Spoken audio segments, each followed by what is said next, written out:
Hello. Hey everybody. Hey. Let's see your messages, Joyanna. I love ice cream for dinner.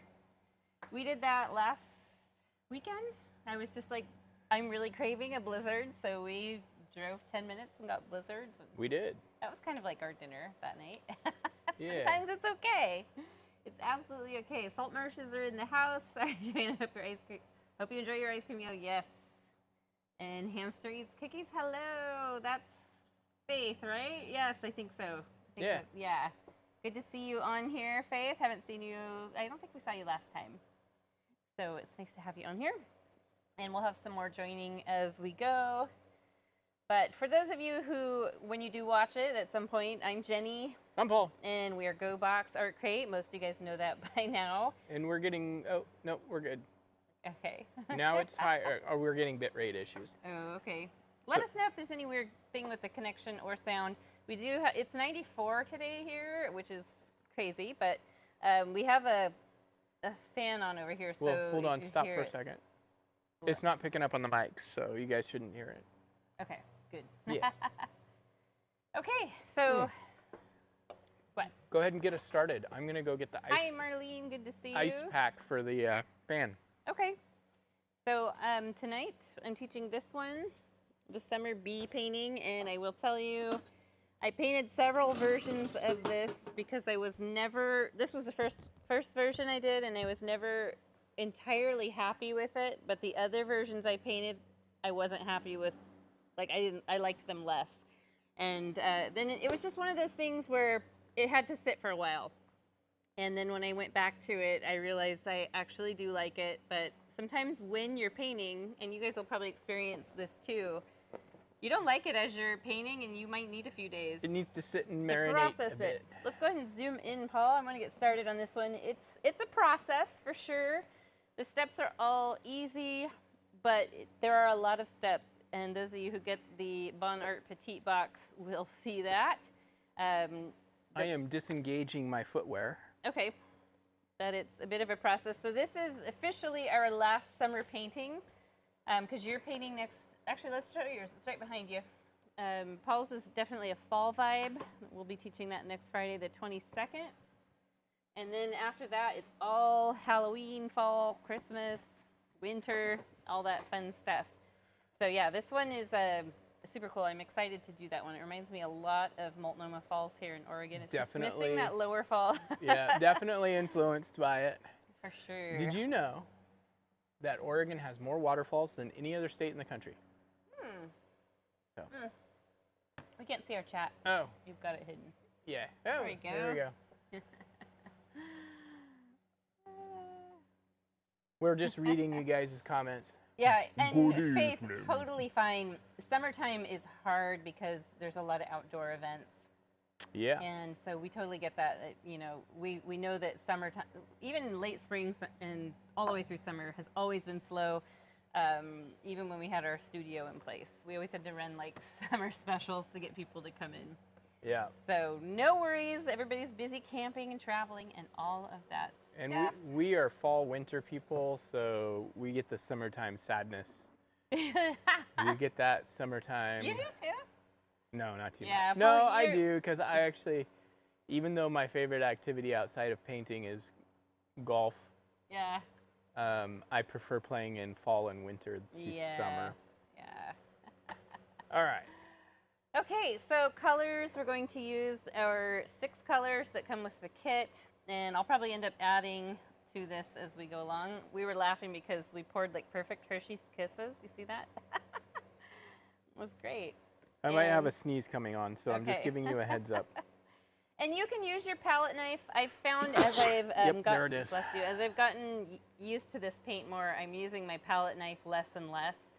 I think at first I just was really OCD about whether or not I pollute the other puddles of paint with other colors, and now I'm okay with that. So I may or may not use it. And on the steps, I mentioned that you can start with the bee or the flower. And I think as I teach this tonight, I'm going to have us actually start with the flower, because that way we can align our bee better. Because I found that I really had to, I started with the bee and I had to really squish that flower in there right here. And it can end up looking a little too placed, so we are Oops, going to sorry. start with the flower, and then we will move along. So let's have a look at the original. Super cute. The pollen that we add on is totally optional. You don't have to add that on. But yeah, the flower on here, I was going for kind of a honeysuckle look, and then it morphed into a made-up flower, and I used my plant app on it, which takes a picture of the plant and tells you what it is, and it said it's a cornflower. So there we go. We are painting with a cornflower, although I don't think they have yellow centers. Okay, so cheers. I'm doing a toast by myself. I'm coming. Cheers. I just saw a couple questions on our website that I was able to answer quickly. When will the October, November, December box go out? It's going out the first week of October. Yep. And that is going to be a fun box. We'll show some of the paintings we have done for that one. We're just hung up on the winter paintings. I'm not quite in winter mode, but I will get there. I worked on several painting ideas this last week. Okay, I was thinking about a polar bear. So let me know what you guys think about a polar bear. And don't let that sit in stone, though, because I may change my little ADD artist mind and do something different, but the polar bear might be cute. Okay, so let's take our biggest brush to start. Go ahead and dunk it in your water cup. Dunk it. So if this is your first time painting along with us, you'll want to have a cup with some water for washing your brushes. I don't think there's any And a newbies. paper towel. And then you'll have your brush set if you get the box. If not, you can use just an assortment of brush sizes and you'll be fine.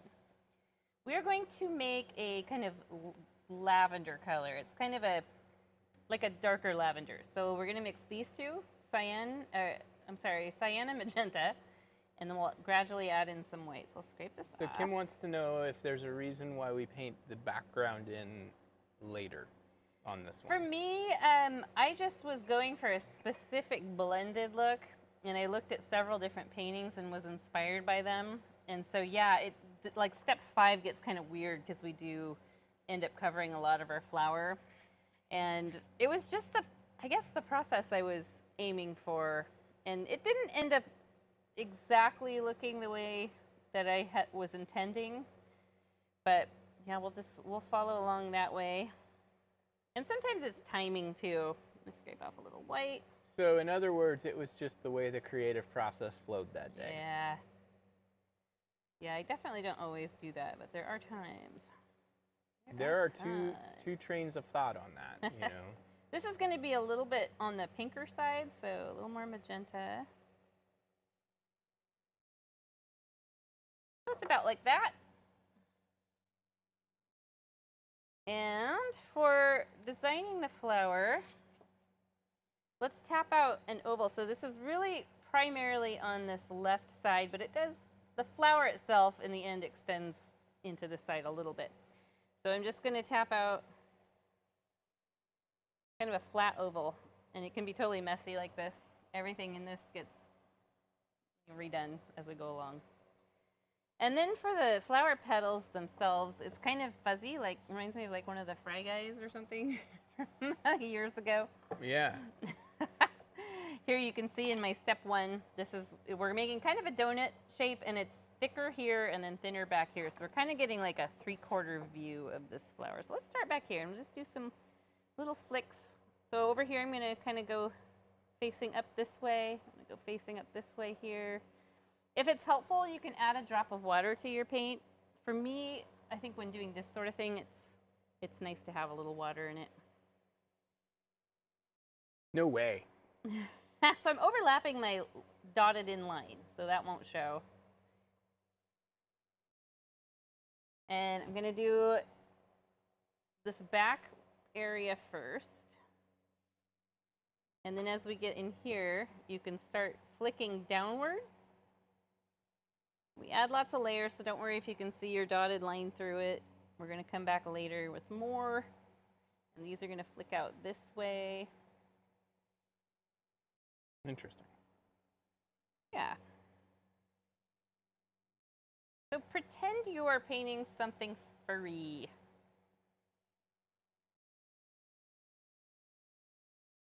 And then we're going to Noted. change this area down here, because right now it just kind of looks more like a top view. And to make it look more like a 3/4 view, we want to do some of these that flick up this way. See how I'm sort of curving each little flower petal here?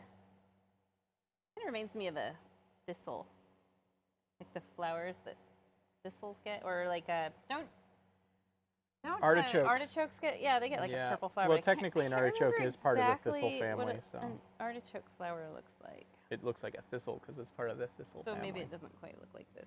Yeah. No, it does pretty close. Okay. So yes, you basically want a fuzzy donut. If you've got a fuzzy donut, you are doing it right. I'll wash the brush now, and look at my water is turning such a pretty color. I'm gonna wash that paint right out of my brush. Hopefully you guys all had a good week. We had a pretty good week. Got some, last weekend we did a bunch of warehouse reorganization. That was fun. And yeah, this week, if we got the last of our Amazon orders shipped out. They've had it's been slower for them on the cancellation because we can't contact them directly. It's all through Amazon. And so we've had to put notes in each box. And then it dawned on us, a lot of people don't open their boxes right away. They probably especially if you're not caught up, you might just stack your box somewhere. I want to know how many of you guys do that. Probably a lot of you. And so we were like, okay, let's just put a bright sticker on the outside of the box that says, "This is your last box. Please see note inside." So that's what we did. I think, we've literally only had like 4 people from Amazon actually. Yeah, because the Amazon people were still getting the single boxes. And we're like, we wanted them to switch over to either the digital subscription or the Bonart Petite, where you get the 3 months worth. Okay. So let's go ahead and work on our bee next. Oh, by the way, I did change it so that people, if they renewed this month, they won't need to renew again in the future. Okay, yeah, so you won't need to physically go in and renew, but if you do want to cancel, let us know in advance so we can cancel for you. Yep. Okay. And we're going to hold you to the 3 months at a time, though. Yeah, just because you will have gotten the 3 months worth of product. So if you got, want to cancel 2 months in, we're like, no, sorry, you got to pay for that last project. Okay, so let's take our number 8 brush. Go ahead and dunk it in your water, dry it on your towel. And we are going to mix white and yellow ochre.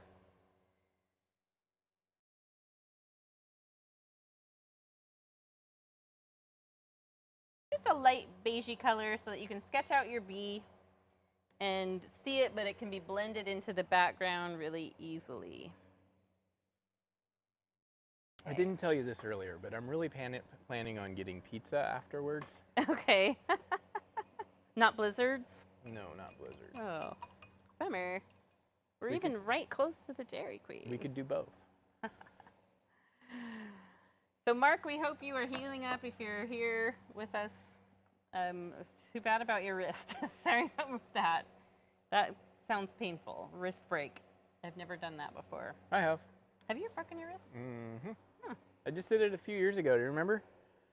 Oh, you had like a mild fracture? Yeah. You didn't have to have surgery or anything? No. Okay, so let's go ahead and draw a little head. And it can have a little point on the face, but so much of this gets redrawn and colored in. So it's almost like round on the back and then kind of lemon shaped out here. And then is this the abdomen or the thorax? I can never remember. Aren't they the same thing? I don't know. I just know there's 3 pieces. I mean, yeah, the head, the abdomen, thorax. I'm going to look up knows. bee anatomy. So that's like the chest area. And then you can curve your bee in so it looks like he's kind of coming in like this. I saw a lot of paintings that looked like that. Mine is kind of just more like at one solid angle, but it's up to you. So this part here you can make nice and fat. So the middle section is called the thorax. This is the thorax, this is the abdomen. Okay, I remember it was something weird like that. That like, to me, calling this the abdomen is weird. That makes sense because like you think about our own anatomy, we have our head and then we have the thoracic part of our spine and then our abdomen is below that. And then we have legs. But okay. The other way, I mean, you can draw a curved line down the back if you want to like make your bee a certain shape. Like have it be fully curved and then follow that line when you draw these parts. But I'm just going to kind of adjust my shape a little bit. It's gonna be It's gonna be. And then we don't have to draw the stripes in right now. I know when I first did this painting, I drew a whole bunch of stripes, and then I was looking at bumblebees. I was like, they don't have that many stripes. Do you remember that game Cooties? And it was like yes, it I was do like remember. the bug, and you had to like. I don't think our kids had it, but I think Becky and Chris had it. I had it as a kid. Oh, okay. You had the body. They're like you'd ants. Yeah, you had the body you'd have to put together, and then the legs and the antennae. And the Bee Movie. Who can forget the Bee Movie? I just gave our Bee movie to Goodwill. Really, I feel so hurt right now. I gave a bunch of DVDs to Goodwill. Someone's gonna score because they'll get like the Pocahontas and a bunch of. We had Pocahontas. Yep. Okay. So we are going to paint the center of the flower now. Even though this is maybe not fully dry, the blending of the two together works really nice. But we are going to make a celery color, and it's this color that's in the background. It's such a pretty color. I love that color. I thought it was so summery and good. So it's yellow, a little bit of cyan. Just use the corner of your brush and pick up a little. And you can see already that turns the color to a very vivid greenish. And then we're just going to add white to it. And you can adjust. Now you can make your flower center or your flower completely different colors. You can make your background completely different colors than I do. This is just what I picked. Feel free to do your own thing here. You do you. You do you. And I think we use the number 8 brush here. I'm just looking here. Joanna had cooties. Cooties! I joke, I kid, ha ha ha. So I'm using the same technique we did with the flower, just flicking upward, and see how I'm overlapping into the purple. That way they kind of go together and overlap. And then down here, you can even cover up some of this that you put in here because we come back with more later. Nice little layering process.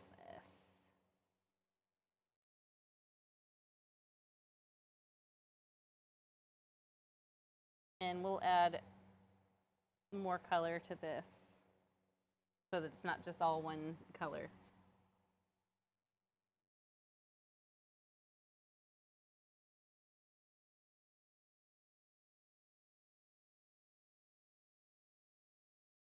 I'm glad it's not super hot in here. It's not too bad. Seems to be okay.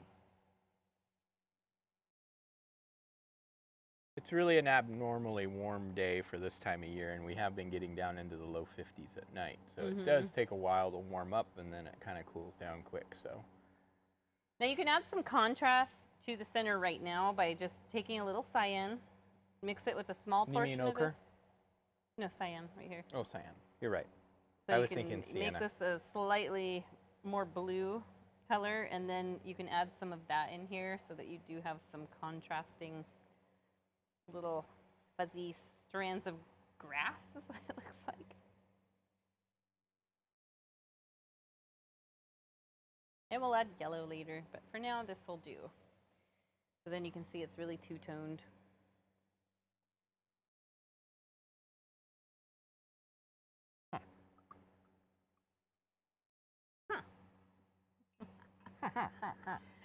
Okay, so now I'm going to create the leafy area here, and if there's room, a stem. You may not have room, your flower might just go right to the bottom. It's totally fine either way. So little of the stem shows in the original. So we want to make a kind of a dark olive green. We're going to mix cyan, yellow ochre, not yellow, yellow ochre, and then a little black. Scrape a bit off. Oh, yeah, I just did what I said not to do. It's okay. I'm actually going to just use that puddle of paint, and I'll just add some yellow ochre to it. Okay, psychologically just automatically did that. You blow it! I could. So the yellow ochre will really overpower that. I didn't get much yellow in there. And then if you add a bit of black,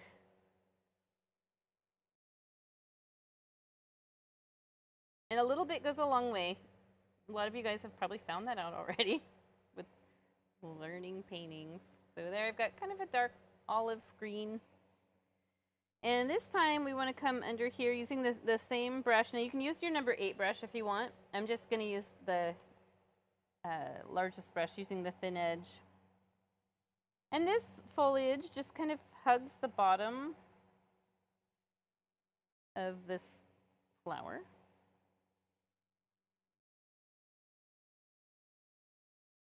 You can add a little water to your paint if you need to. If you feel like your brush isn't gliding nice enough.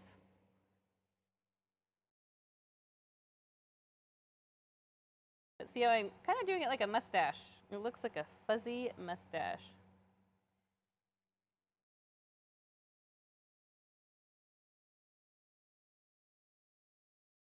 And then you can paint a stem if you have room. I'm just going to use the width of the brush and come straight down. No room at this end. So we did actually watch Idiocracy. We loved it. We thought it was so funny. A little too on point. Yes, definitely a little too on point. It was really, really enjoyable. Even our 17-year-old liked it. Okay, now I'm going to pick up my number 8 brush, and we're going to... Oh, I need to catch up on here. You're not reading the comments. I am, though. Oh, yeah, the bee movie at school. It was awesome. I think the thing that's scary about it is that it's hilariously too close to reality. It is. It's not like your typical, like, horror film in the sense of that, but it's like, oh. I can't believe they were trying to make crops grow with Gatorade. Hey, you know what? I had a Red Bull today. Okay, so let's use our yellow ochre. I'm using my number 8 brush, and we're just going to add some yellow ochre into this wet green paint. Let them blend together just for a bit of contrast. And I know this seems like kind of weirdly redundant because we do go back and we have to touch this up after we add the background.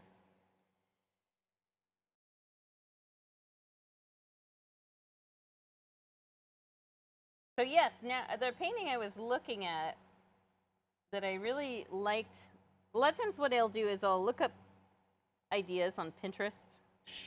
It's okay, it's normal. You can put a little of this on your stem too if you want. And Rosencrantz and Guildenstern are dead. That I've heard of that one. We'll have to remember that one. Yeah. We love the recommendations.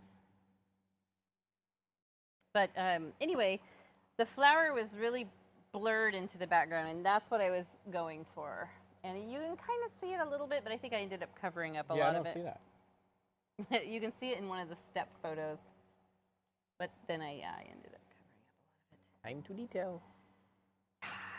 Okay, so now we're going to paint in our background color. But we're going to start up here and work our way down. So by the time you get down to here, this will hopefully be dry. If it's not, just wait a few.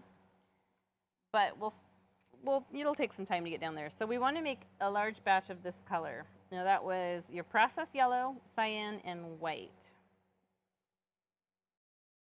And I am polluting all my paint. How dare you?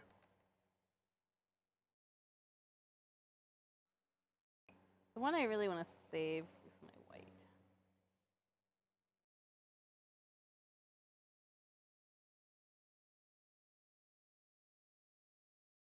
So this needs more yellow. Right now it's kind of a, I don't know what I'd call it. Color. Vintage Volkswagen green. Kind of getting close to Fender Seafoam. Yeah, it's kind of seafoam green.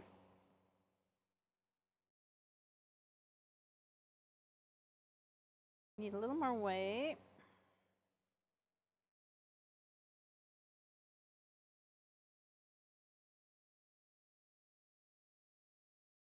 Now I'm just going to kind of loosely mix this now that I've added the white, so that when I paint the background I do get more of a like choppy feel. I'm just going to wipe this excess on here.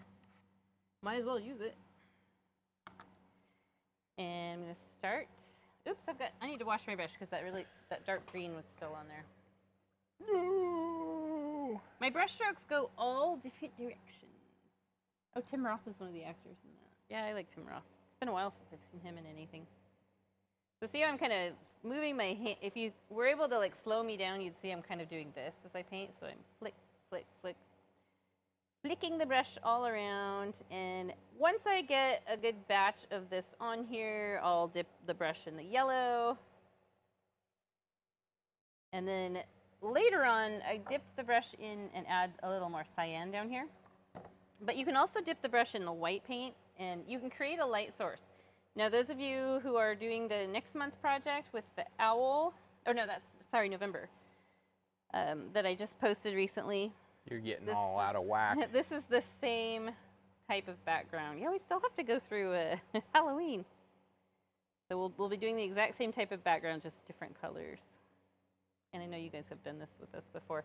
So I'm just using the thin edge of my brush and coming in, and yes, you will end up eliminating some of the ends of the flower. So right now, this is kind of more the look that I wanted originally. You see how that's kind of blurred in there? And, you know, it just didn't end up being that way, but it's okay. I'm trying to remember the last movie I saw Tim Roth in. I know. He's such a good actor. Rob Roy. I don't know that that's been forever. Yeah, that was like 90s.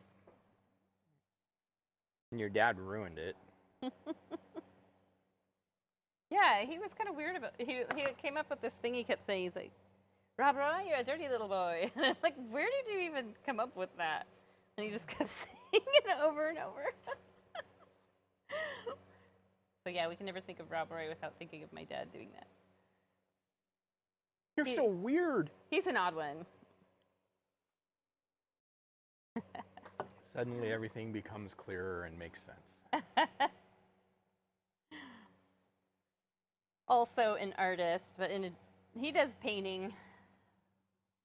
But he didn't really do a lot of it when he was younger. It's kind of a thing he's done in older age. Inspired by me, yay! But his art has mainly been restoring classic cars and painting them and modifying them. Well, his dad was a painting professor. Yeah, my grandpa, you guys probably know this. He taught painting at UCLA. I think it was UCLA. Where I met my grandma. She was a student. There was a 10-year age gap. A little Lolita action.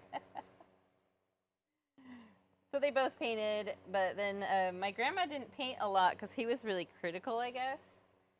And, you know, just the teacher in him. I don't think he was doing it to be mean. He would just be like, oh, you should do this. And she just couldn't stand that. So she didn't paint again until he passed on.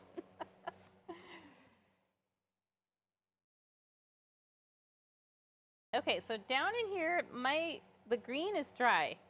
I'm not worried about the yellow ochre smearing in this. I think that would be totally fine. Jenny, Jenny, who can I turn to? I don't know why that came out. So I'm going to occasionally dip my brush now in the cyan. You can see how I'm flicking that around. Just keep blending it till you get it how you like it, or you don't have to do it at all. I just was adding a little variance.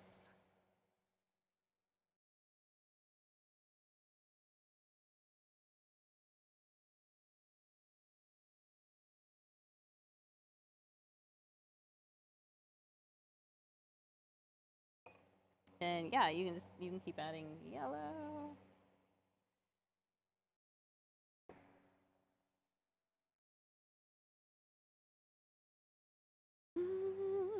Okay. About ready here.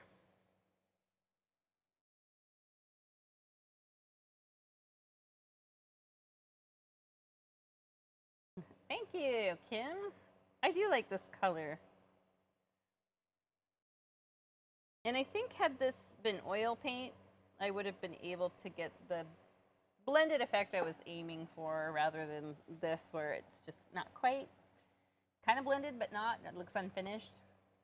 Oil paint would have been really nice to use for that, but in another event, maybe eventually we'll do oil paint. I know we keep saying that, but we just really need to. It won't be within the subscription. It won't be a subscription, it'll just be some individual videos. which I have a bunch lined up that I'm going to film next week. And those will be available, a lot of them will be available just on YouTube for anyone. Some of them are kids' videos, and I like to make the kids' videos available for free on YouTube. But I've also got one of the rustic Oregon boards I'll be teaching, and so that'll be pretty fun. So for those of you outside of Oregon, sorry. It's an Oregon-shaped cedar reclaimed wood board, and it has some mount hood and some trees. Wait, do we have a painting class on Monday? No. Why do you think we have a painting class Monday? At the Sherwood Center? It's the 30th. Oh, okay. Okay. Okay, dokie. Let's start coloring in our bee.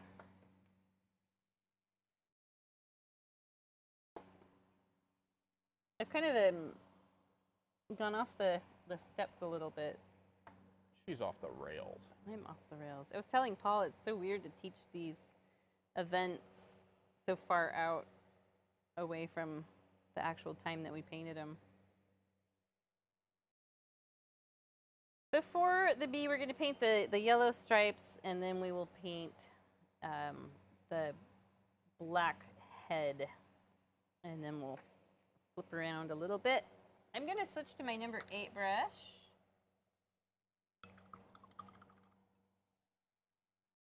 The rustic Oregon board is, it's an old painting that we've had for years. I just have never taught it. I know, Joanna, you did the bonfire one. So this one's different. It's more sepia tone. So it's brown and white and beige and black.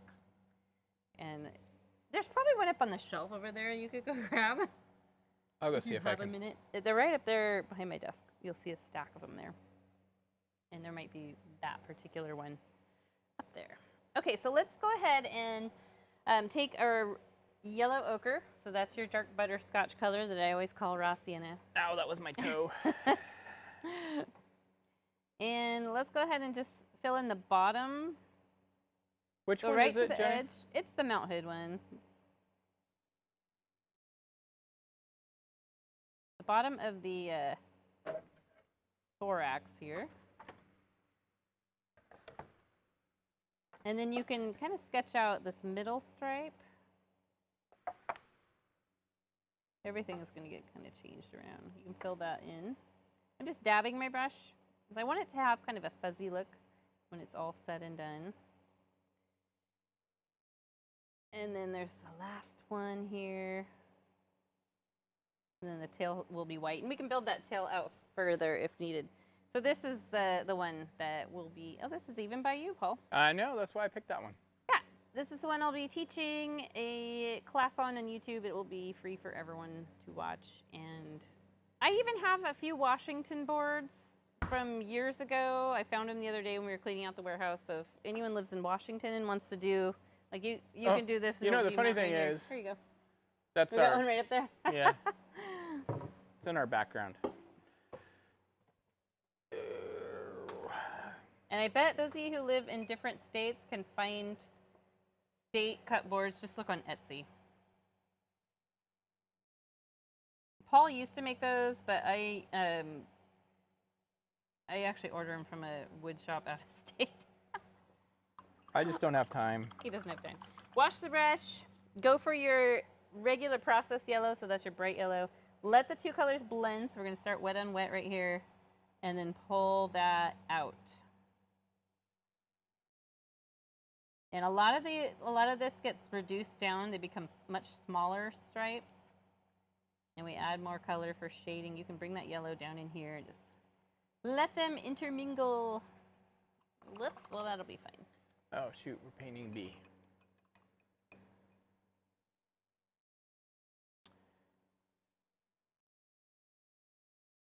I'm getting a little background mixed in there. That's fine.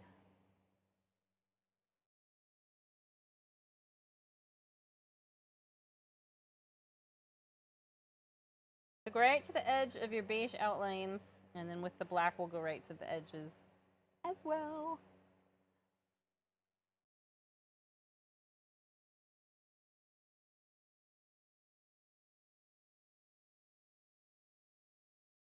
So we've already got shading. It already kind of resembles a bee, sort of. I mean, someone would look at this and probably recognize that you're painting a bee and a flower. So we've got, since we just had yellow on our brush, you don't even have to wash it. I'm going to put some regular processed yellow, so the bright yellow we were just working with. I'm going to add some flicks of that into the center of my flower here. I keep getting that. You're gonna be do do do do do do. You know that song? Remember that song from the 90s? Love will save the day. You're gonna be good. Why do you have that? Because every time you say "be," I think it. That's funny. Because I ain't wired right. Oh my gosh. We were laughing so hard. So the warehouse that we were cleaning out on Saturday has a lot of our personal stuff in it that we had a storage unit, and then we rented the warehouse and we just closed the storage unit and put everything that we wanted to save in there. And we were going through boxes of the DVDs, but also CDs, which made us feel super retro. And we're like, does anyone use these anymore for anything? I think you took my drink. No, I got another one. Oh, I think you did take your drink. Did you drink it all? No. I had a sip. Where did mine go? Right there? No, I had another one. Maybe I had 2 or 3. I don't know. Anyways, in the 90s, I used to teach aerobics at a gym, step aerobics. And it was like a bodybuilder Nice gym. and fit then. And we found some CDs that I used for those classes. It was so weird. It was like a trip down memory lane. Now that's what I call years ago. rap. Jock rock, or the jock bee does music. look buff. Okay, so I washed my brush, and now I'm going to use black, and I'm going to kind of dab out the head. You know, they have a little point there. I looked at a lot of different pictures of bumblebees, and I know it's not going to be 100% accurate, but It looks like a chickie bee. it's like a stuffed animal bee. This does look like a buff bee. I can't unsee it now. It's so funny.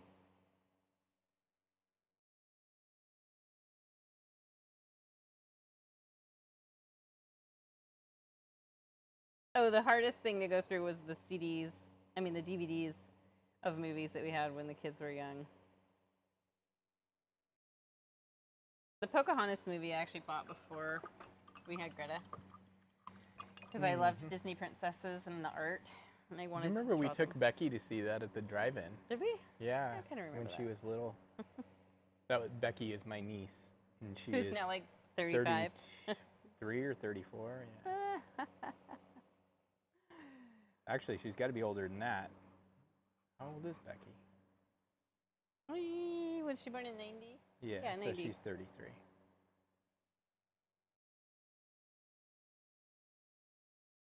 Okay. The next thing we're going to do is, it's kind of a neat little watercolor thing. And you can see it on here. You probably didn't notice it before, but I'm pointing it out now. So you see how the bee has a slightly dark outline? That I really wanted to do because with this light color and the light yellow, I felt like it needed some kind of outline to make it stand out a bit more. And so that's what I did. I kind of made this grayish tone, really watery paint color. So I'm going to use my background color and just take a little off, mix a little water with it. Kim's talking about her aerobics. I got to tell you guys a little bit of a funny story. So, Richard Simmons! The gym that Jenny worked at, the guy who owned it, his wife was Miss Olympia. Miss Olympia. Like 1 or 2 years. Like she was legit.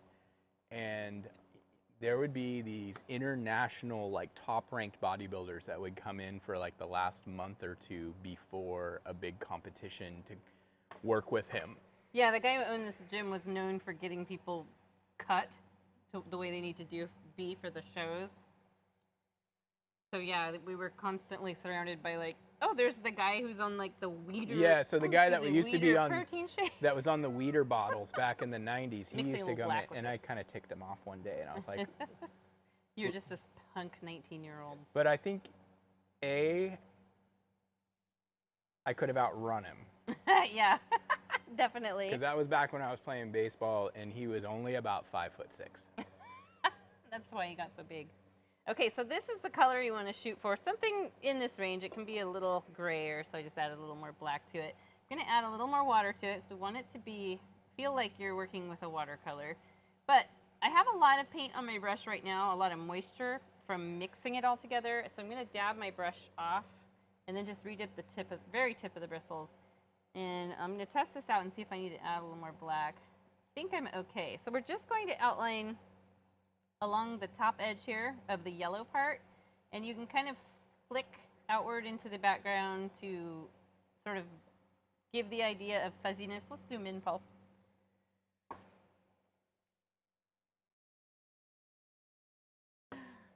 Sweating to the oldies. I totally remember sweating to the oldies. Did you also have the deal a meal thing where you had like the cards? Yeah, the deal a meal thing. Here's your protein, and here's your vegetables, and here's your starch. Richard Simmons like disappeared for a while, and like I remember like some reporter was like destined to find out what's going on with him. You can blend this down a little bit, but he was still there. He just like is not in the public eye anymore, and he doesn't really want to be. But I remember that he used to be real heavy. That was his story. So you can come around the front edge too here. And I saw maybe an interview with him or something. He lost 50 pounds in 2 months. That's crazy. You know how he did it? He just ate iceberg lettuce and drank water. It's actually surprising he stayed alive. That doesn't seem very healthy. No, because iceberg lettuce has no nutrients at all. I would be like dying. Okay, so there we go. There is your slightly outlined, non-committal outline. That's what we'll call it. Let me blend this in a little bit back here. We don't need to go around the head because it's already very sharply contrast against the background. But now we are going to take our bee from this to this. Not that. Let me get the photo. We're going to take it from this to this. More like that. What I meant was the stripe pattern. So we're going to eliminate a lot of this yellow. You could just do black stripes if you want to keep it easy, but I was really paying attention to different photos of bumblebees and trying for accuracy. So first I'm just going to come around the whole front of the bee, which will probably eliminate a lot of the outlining you just did. But you're going to stop before the white.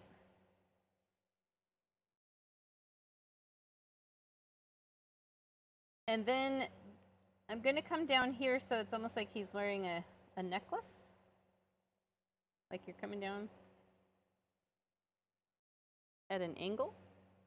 And you can fill that in. And notice I'm just doing little dabbing brush strokes just to Oh dear. give the impression of fuzziness. Oh dear. Are you having trouble? No, I just kind of made a boo-boo. Not a big one. And let's go ahead and fill this area in, and then we're going to end up reducing this wedge of yellow right here, this kind of triangular wedge.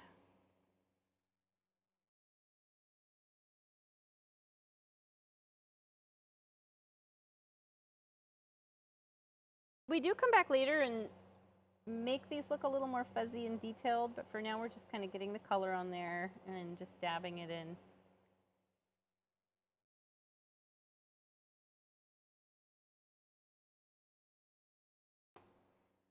And let's get this last one filled in.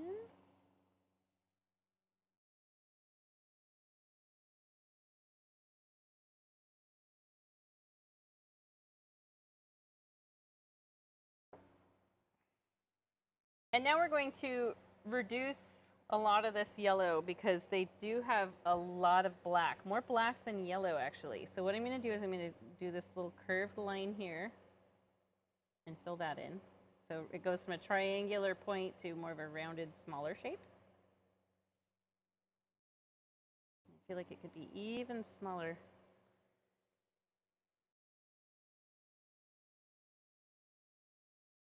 And then this one, same thing. It's going to kind of be, this one stretches a little closer to the belly, but it's also kind of that rounded.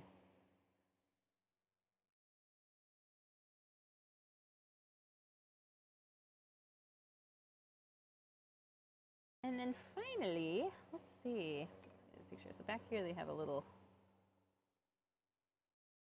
bit that goes here, and then we paint in the white tail later. It's so chunky. He is a very chunky bee. He's a very chunky bee.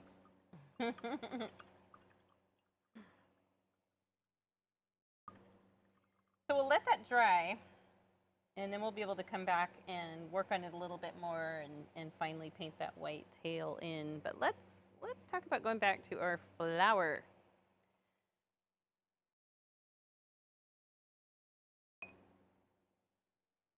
Just looking here. Oh, actually, before we do that, let's make a pale blue. So you can see that my guy has some blue highlights on his belly. These top ones up here are actually a light gray, but we want to take and mix cyan, so your bluish color here, and white. And you can add a little yellow in there if you want, but I'm just going to do the two colors, so you don't need much, just a little. You don't just gonna need much. We're going to make a just kind of a sky blue, I guess. Oh, sorry, I'm off camera. There we go. Sky blue. Put your knits on sky blue. Now, anytime you're going to be doing small work and you've mixed paint with your brush, you do want to wipe your brush off just to get the excess paint off. And I'm just going to come under here, under the chin, and I'm just dabbing on some of this bluish highlight. I loved the blue against the black, so that's what I went with. Kind of highlighting along the face here, the lower face, and then the belly.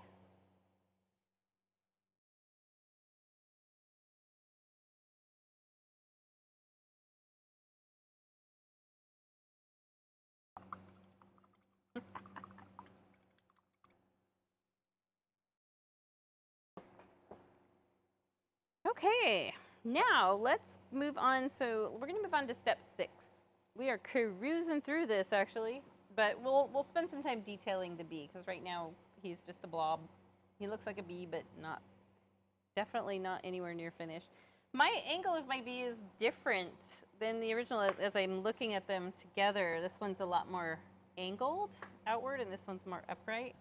And it's going to work just fine. They come in at all angles to the flowers, so we'll be good. So what I want to do is go back to the flower now. I'm going to mix this purple color again. And it doesn't have to be the exact color. It could be a little bit lighter. It could be a little more on the blue side. You just want to aim for something that's close, but don't stress yourself out trying to get the exact same shade. Right. Need a little more cyan. And I don't know if you guys have found it's easier for me to just unscrew the cap because these are sometimes really hard to open. I think the paint just kind of glues the lid closed. So I just like unscrewing that and using the little squeezy thing. So I have a little more magenta than cyan in my last mix. That blue really overpowers it pretty quick, so I keep having to pull more magenta back in.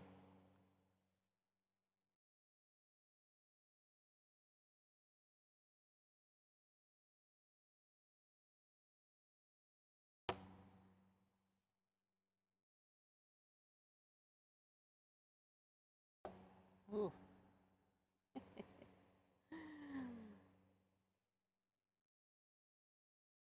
Did you send a link to Daniel? I did.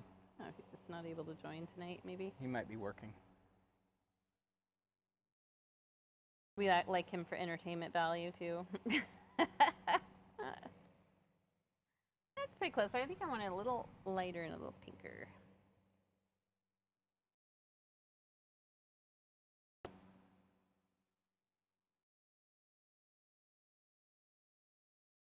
Getting a big batch of this color See if going. he messaged me back.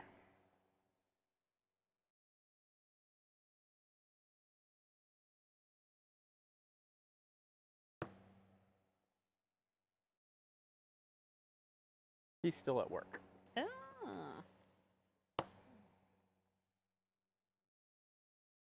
Okay, so I'm just going to lighten part of this. So then I have a dark part and a lighter part. I want to use both. All right. Thinking about pizza. Now you can use either of these two brushes to, let's zoom out just a couple clicks, Paul. Click, click. Click, click. Yeah, that's good. And either of these two brushes, whatever feels more comfortable. If you feel like you need more control, use your number 8 brush. And I think around the B, I'm definitely going to do that. So I want to get closer to the B.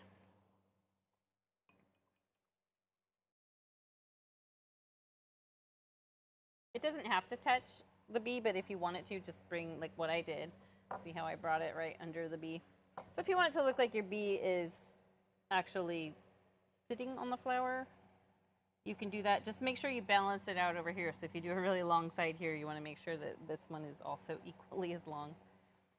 So now I think I'm going to switch to this brush. And I am finding that probably because of the heat, with the paint being drying fast, I'm going to stir a little water in.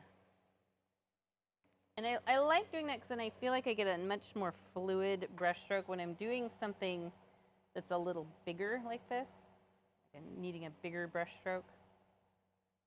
I feel like I had too much water. So we're repeating what we did in our first step. Just the same flower petals, bringing it back. Same as it ever was. Bringing it back so it disappeared for a while. So you can come down here, you can flick over your dark green foliage there. I'm bringing petals back. Yeah. Are you DJing tonight or what? I am being wicka wicka wicka the DJ. Actually, I don't know if you noticed, but I do that most. I do notice. We all notice. We all notice. Welcome to my mind. Yeah. And now I want to come up, and I might use my number 8 brush for this. Just using the thin edge always. And you can actually make these ones that come around the center, you can kind of curl them in. It looks pretty cool. I just realized that, like, if you guys are familiar with Good Mythical Morning, I am the Link of our tandem. I am not Rhett. And I don't know that that's a good thing. I definitely like Rhett a little better. But you're not like, so the thing with Link that sometimes drives me crazy. He's getting all tatted. Oh, he is? Yeah. It's his like gag reflex. They're always like doing food trials, and he's constantly like having to gag into a trash can. And he's one of those noisy fast eaters that. Okay, so let's go ahead and you can refine the edges here. I hear a helicopter coming in. Coming in hot. Mm-hmm. And yeah, you can use this smaller brush to just refine any edges. Like I got maybe some squared off points up here because of using that larger brush.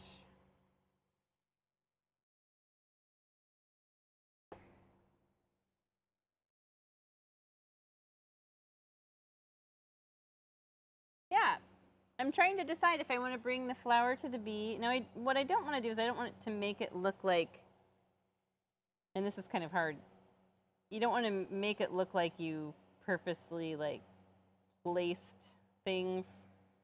Like, I don't even know how to explain it.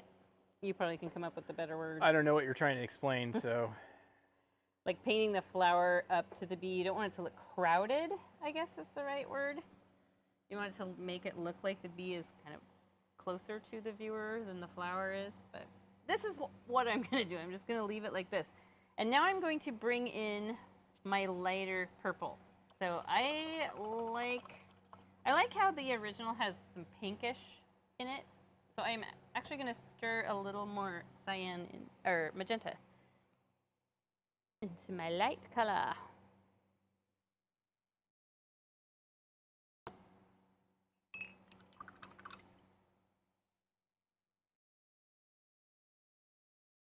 Has anyone got pumpkin spice lattes yet? We had to get them the day they came out because Greta is one of those people that counts down till Starbucks releases those. Greta is a Starbucks queen. I She needs to more work white at to that. Starbucks. She needs to work at Starbucks for sure. So yeah, I'm just adding bits of white. I'm sorry, lighter lavender, and it can be more pink, or it can be more of the same tone, just a little lighter. But I'm actually going to stir more pink into mine. So follow the same direction. I'm using my number 8 brush, using the thin edge.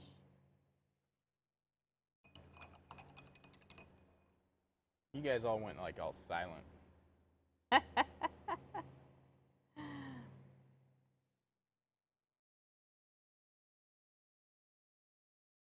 They just like to listen to my singing, that's all. Yeah, your singing drove them away. Could be. Could be. You don't love the pumpkin spice fad? Yeah. I see a lot of really funny, like, It video doesn't taste like memes about pumpkin. it. It's just the spices they put in pumpkin pie and they add it to coffee, so it's kind of like. I make it at home just to save the Starbucks. It's really easy to make at home, but the thing I don't like is the grittiness that you get from the spices and the pumpkin. So you really have to strain it really well.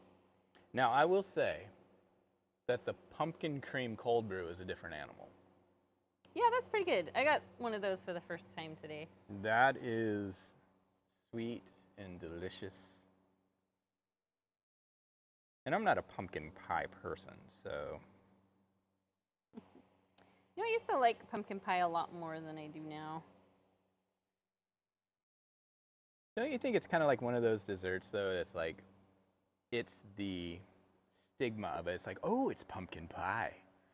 Yeah, You know, and it's not kind of like, more of the like we does have to have this. Does anybody really love pumpkin pie? Or is it just like, oh?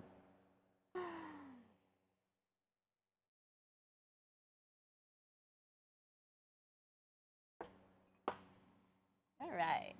Just kind of looking at this on the monitor now and seeing where I need to balance it out.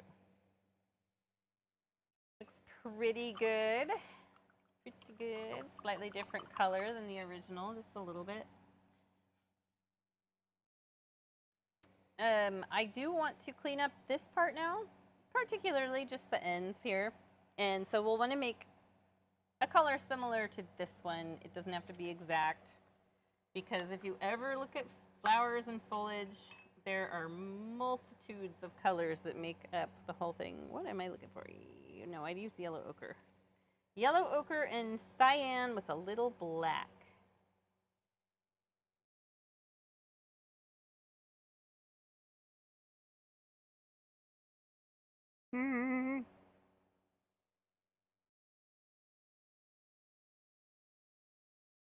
So Paul and I have been talking about releasing a kids box. Now that we're doing the 3-month shipments, it's a little more doable. Where did we say we want to do like maybe 1 painting per month, so they get a box of 3 canvases with? There's this particular paint company makes a kids line of paints, and I do really like designing the kids paintings and teaching them too. So that's an option for anyone who has to buy a kiddo a gift for Christmas. That would be a good one. Give them 3 art projects.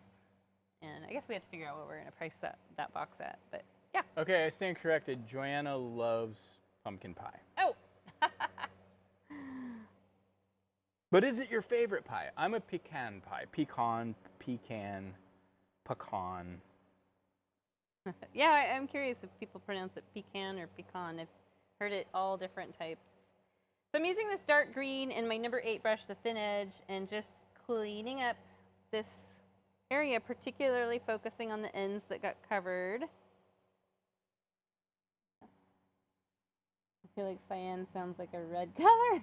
You know, sometimes I think that too. It's really weird. I kind of wish they had normal names. They are normal names, but sorry. Not a lot of, unless you've done a lot of graphic design, a lot of people aren't used to like cyan. True. Truth Clean up this. has been spoken.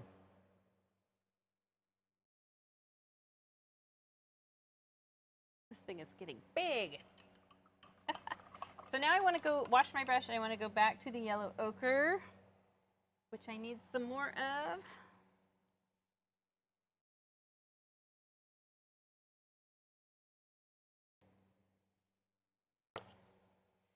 So, yellow ochre, and get some streaks of that in there.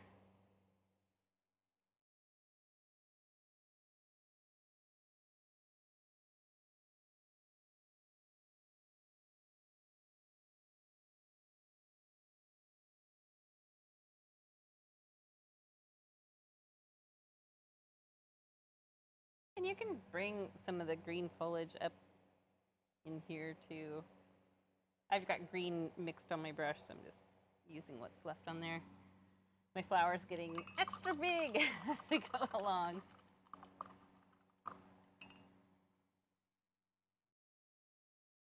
I tried to do a different kind of flower in another bee painting. I think it was a sunflower, and it was just a massive failure. So I might have painted black over that. I have several canvases. I was cleaning out my little office area at home where I do the videos that I teach without Paul, because he's usually here at work while I'm doing that. But yeah, I found a lot of canvases that I had painted black over. So I had this great idea of doing a series of black canvas paintings. So they're paintings that start out with a black canvas, because I know a lot of you have probably done, as you've learned and gone along the way, you've maybe done some Gogh paintings that you really don't want to look at anymore. That never like happens. that. I mean, that happens to me all the time. And so yeah, I paint black over it, thinking maybe I'll do something with this canvas at some point, or I don't want anyone to see that horrible painting I did. And so yeah, I thought I'd do a series of paint all your outdated Gogh paintings black, and we'll do this. That never happens. I don't know what you're talking about. Okay, I think we can paint the bee tail now white, and you can use either your number 8 brush or your number 4 or your littlest brush, depending on what you're working with, size-wise. Make sure all my beige is covered. I want to leave a little of this outline. If you end up covering up the outline, you can re-outline it if needed. You can flick this upward. Flick it in there. Oops. That was a mixing oops, not a painting oops. And you can cover up bits of your outline. You don't have to have the whole thing outlined. So see how I have, like, right here, it's gone over. And I like that look, because then it's kind of more loosely outlined. In fact, I kind of want to bring it down more like that. I don't want to hear anything about paintings that you don't like. Why? Oh, Joanna just said I give the ones I don't like to my students. Oh. I don't believe in negative chatter. We're all learning, and you know what? You don't have to like everything that you do. Let it sit for a while, and if it doesn't, Let it still marinate. don't like it, then you leave it. Okay, I'm going to step 7. I love how Eric adds. He's our graphic designer. Like, I'll forget steps, and he adds them in because he's so like catches it. I'll be like, he'll be noticing that something changed that I didn't notate. Perfect. Okay, so we are going to make an orange color to shade some of the stripes on the bee. So let's have a look at the original. You can see the shading down here is kind of orangish. So colors we're going to mix together. I need my reading glasses. Do you remember what I did? Yellow ochre and magenta. Yeah, I had an eye doctor appointment a week ago or so. And the doctor's like, you're ready for +1s. +1 reading glasses. I'm like, what? No. Yeah. We're that age. And I've been using them, and now I like feel incomplete without them. And I meant to bring them with me. I should just keep a pair here. You can buy them so cheap. So I'm just gonna shade here. Yeah, we're at the +1 reading glasses age. But man, I love them. I can see things on my phone because I'm nearsighted and I wear contact lenses. And so they help me see far away, and it was working fine for up close vision too. But then in the last year, I've noticed that some of my up close vision is like, I have to have my daughter read stuff for me. What does this pill bottle say? You know there's a magnifying app for your phone, right? For like looking at, for when you have your camera on? Yeah. That's cool. Yes, I have. Yes, I know. I'm going to bring a little yellow back in here. I have terrible eyesight, so. I'm going to flick, using the thin edge of my brush, I'm going to flick some of this yellow out into the background. And you can blend the wet paint together here if you need a softer transition from color to color. So then you're actually using it a lot like how oil paint works. You're blending wet paint into wet paint. And this yellow is nice. It really makes it stand out and glow on this top edge like there's a light source. I'm going to, before I wash my brush, I'm going to use a little yellow. I'm in here. And you know what? I'm actually going to use a little of this orangey color I made and add a bit of that around the ring of the flower center. So I'll show you that here. I think I don't know if I used orange there or not. I can't remember, but I like the look of that. It just gives it a little more interest. Maybe I'll add a little yellow to that mix. So yeah, the orange and purple are great complementary colors. Aren't they opposite each other on the color wheel? No, not exactly. Is there, I guess this would be a secondary. They're both secondary colors. Yeah. But because they are not directly across, they work as a good complementary. So the whole complementary color thing is a little bit misleading, honestly. Because if you start getting into color wheel theory and stuff, you know, red and green, for example, are complementary colors based on straight across each other from the color wheel. But that doesn't necessarily mean that they look good together. Yeah. More often than not, what that means is they actually highlight each other or nullify each other, which is not always good. So you see you see it a lot in sports teams. So you see like. I'm gonna add a little more bright yellow in here, just for people who are wondering. But a lot of times, what you want to find like colors that do look good together are if you've got red and green. If you've got green, for example, as your secondary color, what you want to look is what are the colors that have red in them? So orange or purple. Right? Yeah. So green and purple look good together. Green and orange look good together. Should do a color theory video. Oh, it's all fun. Faith says, I have employees that will ask me for a painting. That's great.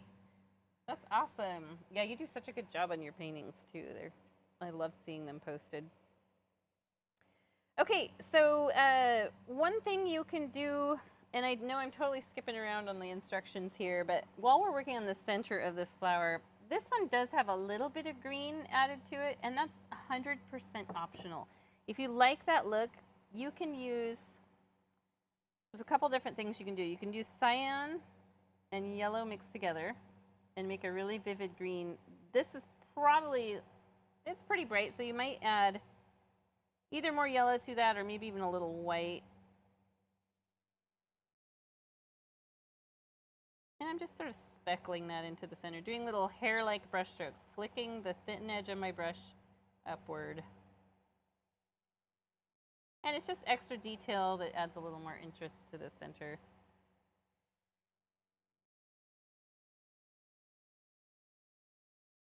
The other thing that you can do if you feel like your flower needs extra is, we only did a base color and one highlight, but it's perfectly fine if you wanted to do a third color. So you'd have the base color, a medium tone, and then a final highlight. And I think if I were to do that, I would probably make a pale pink. And mine, it has a little cyan mixed in it just because my white was kind of polluted. But here's what that would look like if you added some bits of that in. And you can see how it defines your flower a little bit more. You don't have to add a lot of it. And if you feel like it's too light, just add some of this purple or more cyan back into this. But I feel like this is kind of a fun thing to add. I'm going to add a little water to this. I added water to it for two reasons. Partly I wanted to get a nice flick without my brush dragging too much. But also I didn't make a lot of paint. And so I'm just sort of extending the life of the paint by adding more water. And that, I like that. I think that was a good decision to add that extra third color in here.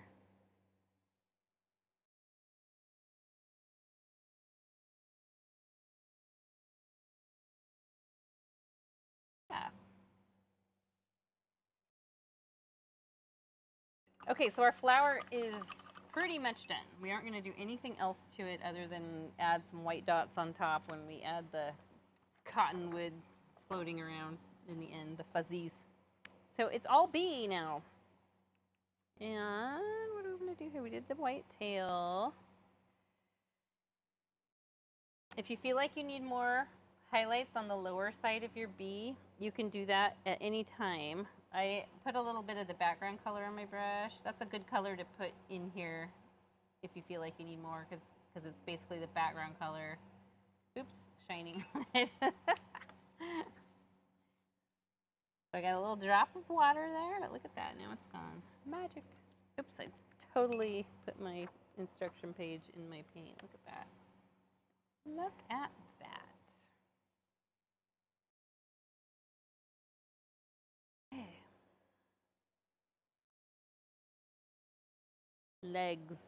Legs and antennae. I am going to, because I see on my original, I did a little bit of that lighter kind of greenish bluish highlight on the front of the face, top of the head kind of. It just came along here.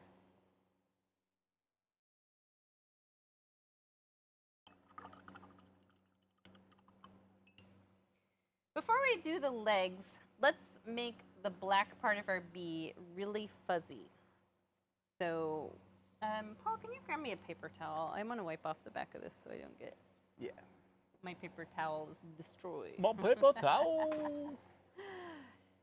Okay, so before we add the legs, let's have a look at right here where the black meets the yellow. You see how that's more of a straight line? I want to turn it to be more of a fuzzy line on all of these. And you can do it by fuzzing the yellow into the black, but it works a lot better to fuzz the black into the yellow because of how dark the black is compared to the yellow. Yeah. Okay. So you can use either your number 4 brush. If you're working with a smaller bee and you want finer detail, you can use your smallest brush if you want even more detail, or your number 8. You know, I think I'm going to use the number 4 because I always feel like it gets left out. Yay, it gets some use today. Okay, so I'm going to use a thin edge and flick the black down into the yellow just a little bit. Think of it like a fuzzy stuffed animal. And this one's going to flick upward into the yellow from this edge. And you want to definitely get it out into the background. So this is where you're making your bee a little chubbier.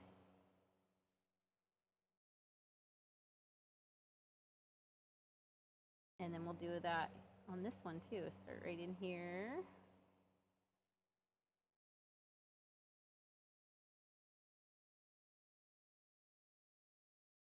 Now, if your black has gotten kind of thick as it's sat there, like mine has, add a little water to it.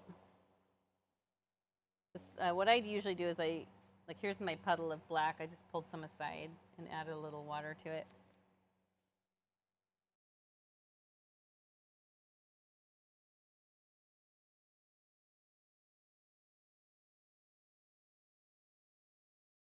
And yes, your yellow stripes will be reduced down a little bit, but that's okay. It's not going to hurt anything. That's what you think. You ruined it. Okay, now in the back of the head, I'm going to fuzz out a little, and the top of the head here, if needed. You may not need it. I don't really think, I think I just made mine into a cone head. And then the underbelly. This is a great way to make it look like it's going on top of your flower.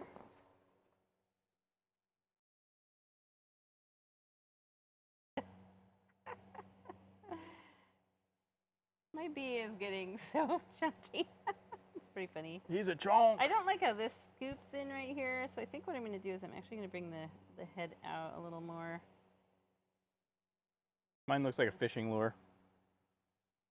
It does. Actually, it looks like a little loaf of bread right now because it just has the 3 stripes. Let's show you. Should we show yours? No, not yet. Okay, you're not ready. Okay. I'm not ready. Okay, mine is very thick-chested, and I think all the talk about weightlifting and Miss Olympia, I've taken it to heart. Chonky bee. But let's get the legs on and the antennae. So we have 4 legs showing. They have 6 legs altogether. So they have 2 that come out of the abdomen and 2 that come out of between the abdomen and the thorax, and then 2 that come out down here. And I would say brush-wise, either your smallest brush or the thin edge of your number 4 is probably the way to go. And black paint you can use if you watered down a little paint. That's the one to probably use. And let's have a look at our original. So this one it kind of comes out and then it bends. This one, same thing, comes out and then see how this is kind of curved. I just looked at lots of pictures of bumblebees. And then the last legs, they're so cute before the pollen is added. Can we zoom in real quick onto the sheet? So you can see he gets little chunky thighs, and then the pollen kind of covers that up.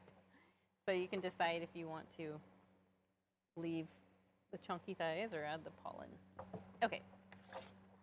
So let's go ahead. I'll get this right in the center. Let's go out 1 click. There we go. Okay, this one's going to come out right here. And it's a shorter leg than the others. Always a little thicker up here at the top. Middle one is, again, it's kind of like right in between the abdomen and thorax. It's a little longer. You can make that kind of slight curved. Thicker here where it would be like the thigh part.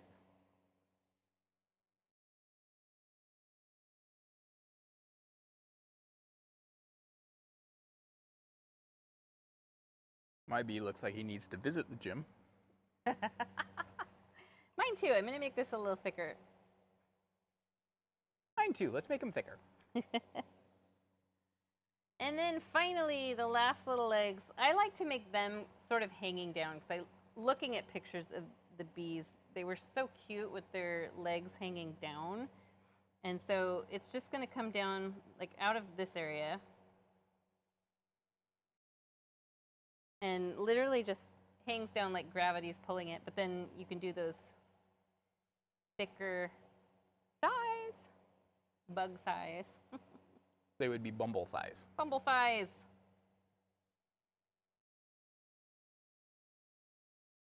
Oh, it's so cute.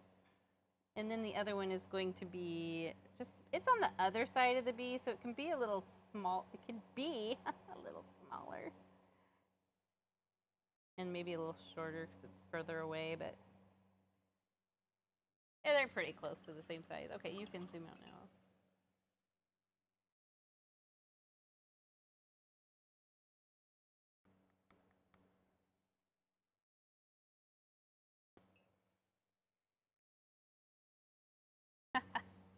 Coming together. Come together. Okay, let's get some. He's got some meaty thighs. He's very meaty. They're not too meaty. Looks like he hasn't missed leg day, though. Let's look at the antenna. He's interested in the flower, so they're kind of just pointing over the flower, hovering over the flower. And we'll get those on real quick. You'll want to use your smallest brush, and you definitely, because we're doing such small lines, you want to have watered down black. So I'll put a drop of water here and then grab a little black paint and stir it in. You want it a little thicker than that real watery color we used earlier, but thin enough that you can get a nice, 1.5-inch line. He's ready to do the can-can dance. And one thing I like to do is pull and twist the brush to knock off excess paint pigment, and then you can redip the tip of the bristles, or you can wipe it on your paper towel and do it that way. Redip the tip of the bristles. So it's going to have one that comes out here, and the other one's real close beside it. It can be a little shorter or a little longer because they're kind of on two different sides of the head.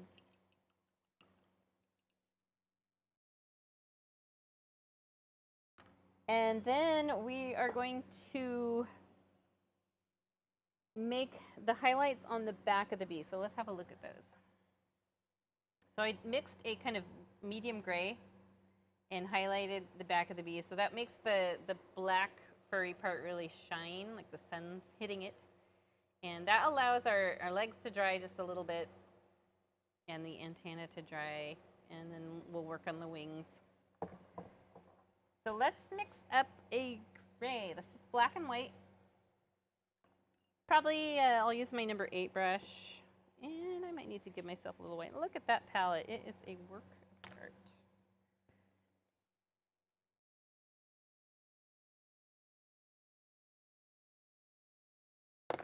Now you could use the background color if you wanted here. I was just aiming for something that would look really good on the black. And looking at pictures of bumblebees, I noticed a lot of them have like a silvery sheen. What are you laughing at? My bee. Your loaf of bread. It's looking less like a loaf of bread now. So mixing the color, I have a lot on my brush, way too much. So I'm actually going to wash it and dry it off. Now you can use your number 4, number 8, or your littlest brush, depending on the level of detail you want. I think I might actually switch to my number 4. And just dip the tip of the bristles in your kind of silvery paint. You don't need much paint on there at all. Let's see if we can even see it there. See that? Very small amount. And we're going to flick. Even though I had hardly any paint on the brush, look how much is coming out. Just imagine there's a light up here, like the sun or something, and it's shining down on this back edge of the bee. And as your brush runs out of paint, that's good. Just let it run out of paint. And the cool thing is if you get too much highlight and it really looks weird to you, you could just paint black right back over it. So every time you redip your brush and pick up some more of the silvery gray, swipe it off so you have some paint knocked off. Come along here. Using the thin edge of the brush, just doing the same thing we've been doing with the furry brush stroke.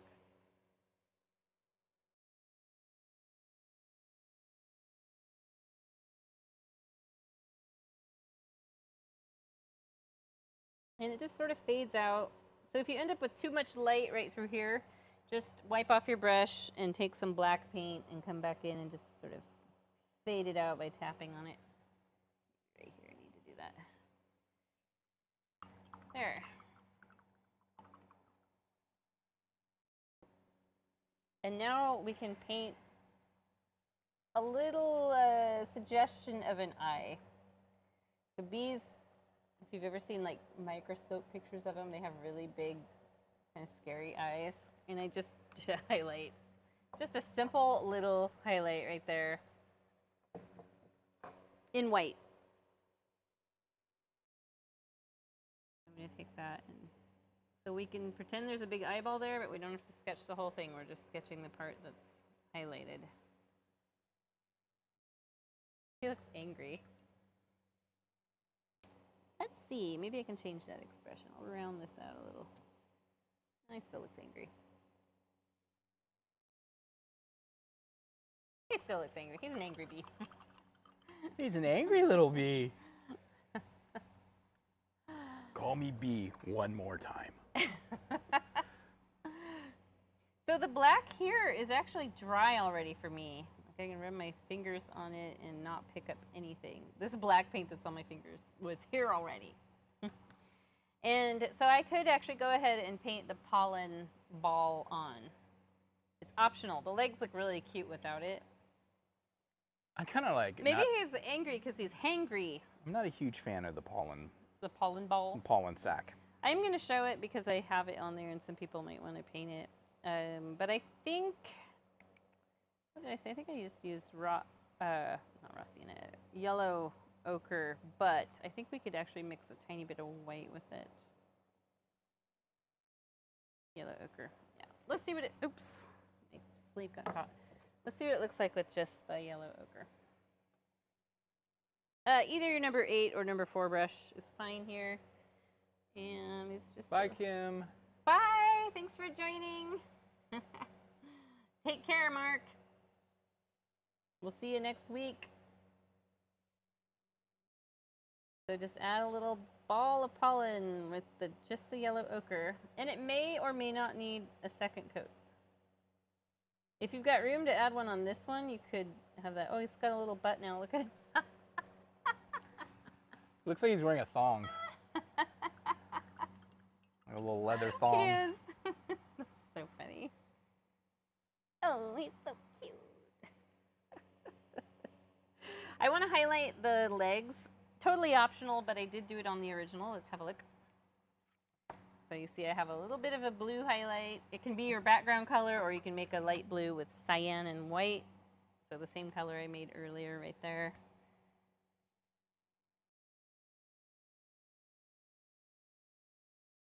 And you don't want much paint on your brush, just a little bit, wipe it off.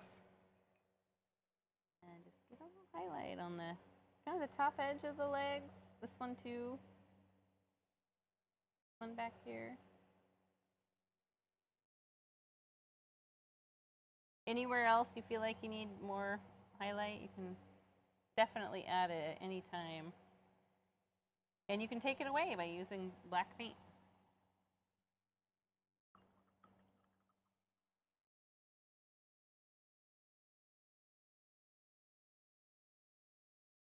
Wings. Yeah, little gossamer wings. So the wings are a little bit blurry. They're painted in white and streaked with gray. So you want to make sure you have some gray. I still have some left from highlighting back here. And you want to have some fresh white. I have some fresh white next to my gray. And the wings are very loose and they're only slightly defined. And I purposely made them that way because I wanted them to look like maybe they're moving. Oh, there's Daniel. The purple on the palette looks like a purple snowman blowing a red bubble. I see it now. Oh my gosh. You're like the pareidolia expert. I don't know if he's the expert, but he's definitely infected with it. He's infected with pareidolia. Okay, so the wings come out of the abdomen. So right here, this segment right under the head. And it's just going to do a straight, you're going to do a straight line back. You might, depending on where your bee is positioned, you might end up going off the canvas. That's okay. My second wing is going to be a bit shorter. But what I do here is I'm going to parallel this line, and you see how I'm kind of getting further away? I'm not going to go as far out with that one. And I just sort of do this shape and very loosely fill it in. I'm letting my brush run out of paint, using very little paint on the brush because I want them to be see-through.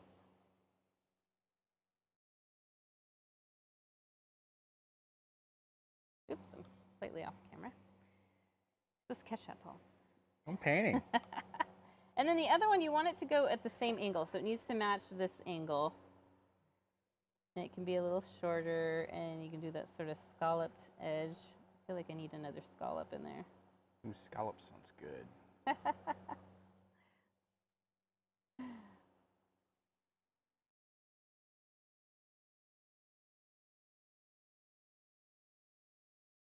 I see faces on the back of every card. Finally got off work. I'm so far behind in painting. Gonna wait a while to catch up. Yeah, we're almost done with this one. But we'll be back here next week for Towering Falls. Towering Falls. Okay, now if this feels too defined to you, like I definitely have, looking at my original and looking at this one, I definitely have a very like finger-like look, which I don't love, so I'm gonna actually just bring some more of a less defined. Okay, and now you don't even have to wash your brush unless you want to. Pick up your gray and come in and just add some, almost like you're drawing veins on a leaf. And there's not very many, and you can make them nice and streaky and unorganized, disconnected. And the cool thing is, if you get too much... Daniel says, not to be that guy, but I assume those are pollen balls towards the back, no, it's its bottom butt. of the white part, or is the bee wearing a thong? We just had that conversation right before you came in. Yeah, I'm using a little white just to kind of soften this up. Don't you like it? He's a special worker bee. He's the queen's favorite. Now I need to do a second coat on said pollen balls. Yeah, so the original Daniel just has this one. And on this one I thought, let's add another. And immediately it looked like a butt, so of course I had to leave it. And I am going to leave it. And you can add a little bright yellow to this if you want. It kind of ties in with the color of the bee.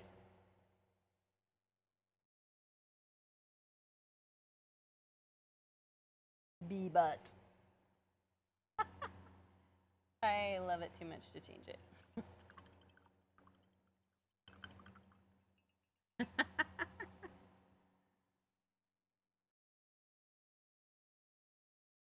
Oh yeah. Dano's off work next Friday, so he can visit and pick up some paint and the money from the ticket. Oh yeah. Do you still have that cash? Yes. Okay, good. Well, no, but I can get it. What? You spent it? You know what? I can get it. I have a debit card. It's all good. Okay, so we're officially done with the bee and the flower and the background, other than, oops, we're going to add, so you got a little water droplet there. I'm going to see if a little watery paintbrush will scrub that off. If not, I'll just put a well-placed little fluff of white on it. So now all we have left to do is the little white fuzzies in the background. Now, I know a lot of you guys have done these with us in the past. I have some that are hazed out with my fingertip, and then some that are individual dots. And I liked the little magical feel that this added to the painting. It made me think of summer when you see all the cottonwood flying around, making everyone sneeze. I am leaving the pollen balls off because... You don't like sneezing? No, it just looks like a sack. What? Looks like a sack of pollen hanging down there, and it's just uncomfortable. What? Off the bee, the pollen balls. Oh, did I say pollen? Oh, okay. These. I was thinking of I'm leaving the fuzzies. I'm leaving the thong off. I was thinking about the floaties flying around and thinking No, I'm doing pollen and sneezing. And okay, can you click out one so that we're zoomed out so you can see the whole canvas? There we go. There we go. Okay, so you want to use the handle of your smallest brush, white paint, and what we do is we stamp a dot and use your finger. I always just use my middle finger because I'm less likely to put too much pressure on it. You want to use super light pressure. So one of your fingers that you don't use as much. Maybe I should use my middle finger more often. And then you're going to go back and put a little dot right in it. So you can do several of those. And they can be different sizes depending on how much paint you put on your finger. Just make sure, one thing, you make sure that you're not like locking into one single size. So what I notice a lot of people do is they won't expand sizing, so you end up with a more opaque dot. But you really want to keep going around in larger concentric circles until the paint dries off your finger. You'll feel it. You know, we have not made a single blind melon reference tonight. Daniel said he hopes that there has been, and we have failed in that regard. Yeah, we made other 1990s references. No, but it's the B-girl thing. Yeah. So do as many of the fuzzy ones as you like, or not at all. You don't have to put them on there. If cottonwood brings bad memories of sneezing, like Paul. Yeah, what's up?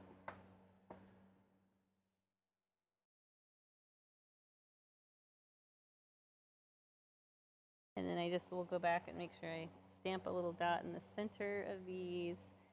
And then I probably have enough hazy ones. Maybe I could add one more down here.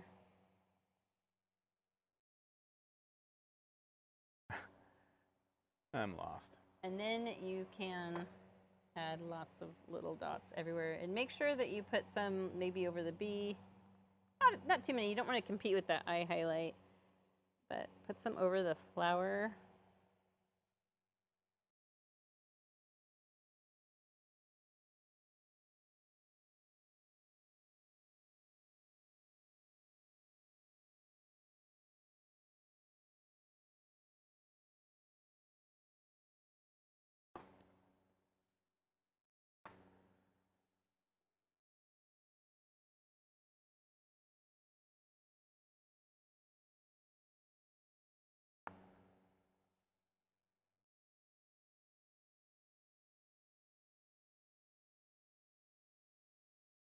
Our last little summer painting till next year.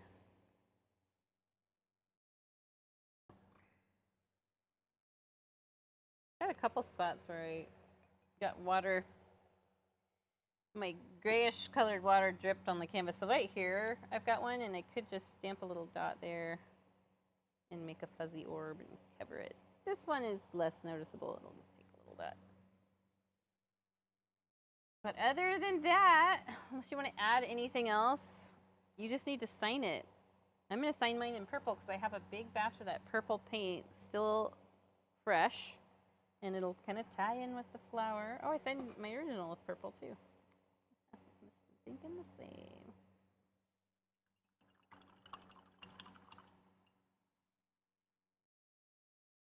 And my palette is a mess.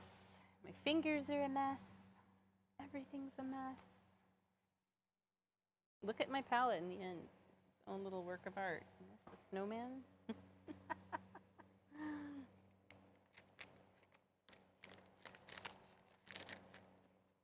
We do still have some of these palettes. I don't know if they're on our website or not, but if you guys need one, you can just message us. I think they're like, I don't know, $10. They're great. They last forever, 50 sheets.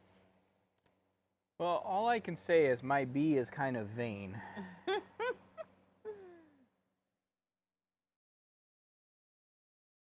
Oh, and you signed it, so you're ready. Let's zoom out a little so we can show them both. First, And I know those aren't the lyrics, but they kind of rhyme. Let's look at my two so you can see the difference between the original.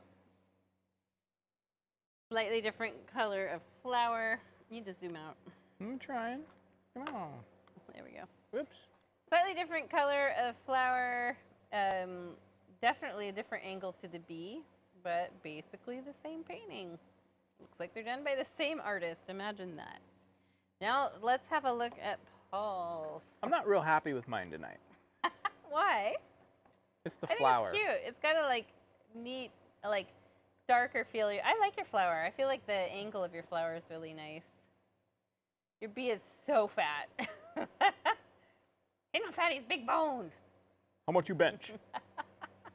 It's so cute, actually. I really like it. Oh, you even made a stinger. Yeah, of course. I decided a stinger instead of the pollen sacs. Instead of what? Instead of the pollen sacs. The butt cheeks. I mean, those butt cheeks are fun. Look at that. And the background colors. Yours has a. It looks like you used a lot more cyan in your background. And what did you do up here? You've got a. I don't know. Okay. I just added some purple up there. I think Paul did a bee and flower from another planet. Totally. Absolutely. I like this. That's fun. You guys can add that if you want. A little white stamen or whatever it's called. And I like your highlights on the flower.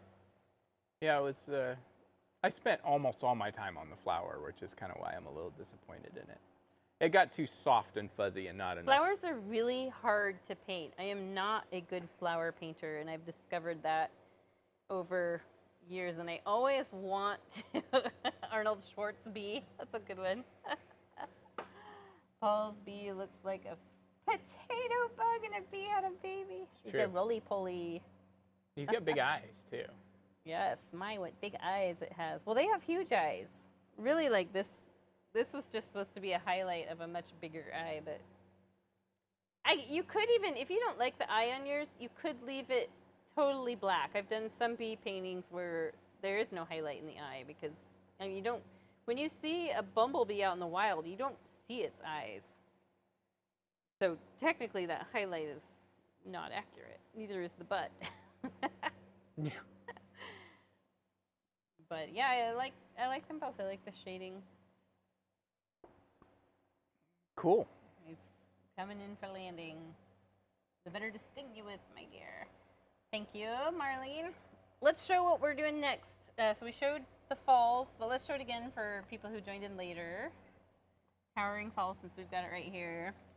And then let's grab our other upcoming paintings behind. So this one, on your guys' actually Paul's face looks like the combo of a raven and a bunny. Oh yeah, I can see that. Yeah.